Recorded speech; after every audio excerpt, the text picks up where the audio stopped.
Hello guys, এই দেখুন আমরা মা মেয়ে মিলে আমরা বসে আছি একটা প্রকৃতির মাঝে, একটা গাছের নিচে আমরা গাছতলায় বসে আছি।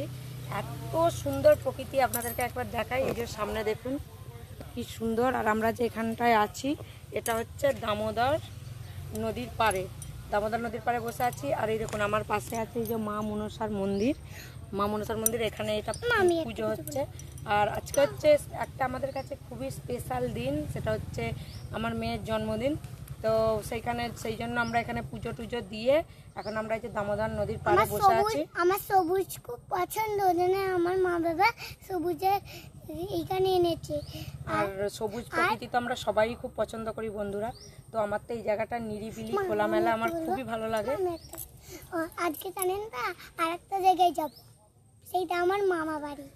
এখন পুজোর ছুটি চলছে, সেই জন্য এখন এটাকে নিয়ে একটু ঘুরি। সেইখানে আমি গিয়ে কেক কাটবো, আজকে আমার জন্মদিন। তো চলুন, আমাদের এই যে পিছনে দেখেছেন পরিবেশটা কি সুন্দর। এটা হচ্ছে ওই যে দূরে গেলেই হচ্ছে দামোদর নদী। সব এইখানে গরু বেঁধে রেখেছে। আর এই যেখানে সব গরু টরু বাঁধা আছে, গ্রামের পরিবেশ যেমন। আর ওইখানে এত রোদ আর এত বন জঙ্গল, সে একদম প্রপার নদীতে আমরা যেতে পারিনি। তো আমরা এটা একটা গাছতলার মাঝে বসে আছি, একটা বিশাল বড় মোটা গাছ, দেখুন কি সুন্দর লাগছে। তো এখানে বসে বসে কিছুক্ষণ টাইম কাটাবো, তারপর আমরা আবার বাড়ির উদ্দেশ্যে রওনা হবো। তো চলুন, ভিডিওটা কেমন লাগলো অবশ্যই জানাবেন কমেন্ট করে। টাটা।